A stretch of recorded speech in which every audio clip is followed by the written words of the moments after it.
આદિપુરના petrol pump પાસે એસટીની Volvo બસે અકસ્માત કરતા તોલાણી કોલેજની વિદ્યાર્થીનીનું મૃત્યુ અને 2 વ્યક્તિને ઈજા થતાં તાત્કાલિક અસરથી દવાખાને ખસેડવામાં આવ્યા હતા. ટ્રિપલ અકસ્માત સર્જાયો હતો અને હિટ એન્ડ રનની ઘટના. આદિપુર પેટ્રોલ પંપ પાસે ભયાનક અકસ્માત સર્જાયો હતો. એસટી બસે તોલાણી કોલેજની વિદ્યાર્થીનીને ભોગ લીધો હતો. આદિપુર ખાતે ભારત પેટ્રોલ પંપ પાસે દુર્ઘટનાજનક ટ્રિપલ અકસ્માત સર્જાયો હતો. પ્રાપ્ત વિગત અનુસાર એક વોલ્વો બસે આગળ જતા એક્ટિવા અને બાઇકને ટક્કર મારતા ગમખાર અકસ્માત સર્જાયો હતો. આદિપુર પેટ્રોલ પંપ પાસે ભયાનક અકસ્માતે એસટી બસે તોલાણી કોલેજની વિદ્યાર્થીનીનો ભોગ લીધો છે. આદિપુર પેટ્રોલ પંપ પાસે ભયાનક અકસ્માત સર્જાતા કોલેજમાં અભ્યાસ કરતી વિદ્યાર્થીનીને ગંભીર ઈજા થતાં તેમનું મૃત્યુ નિપજ્યું છે, જ્યારે 2 વ્યક્તિને ઈજા થઈ છે. આદિપુર ખાતે ભારત પેટ્રોલ પંપ પાસે આ ટ્રિપલ અકસ્માત સર્જાયો હતો અને જેમાં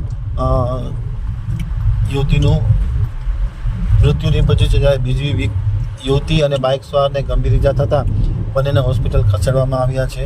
ખાસ કરીને સ્થાનિક લોકોનું કહેવું છે અહીં વધારે પડતી સ્પીડ અને ટ્રાફિક નિયંત્રણના અભાવે અનેકવાર જીવલેણ અકસ્માત સર્જાઈ ગયા છે અને આજે આ હિટ એન્ડ રનની ઘટના બપોરે ઘટી હતી.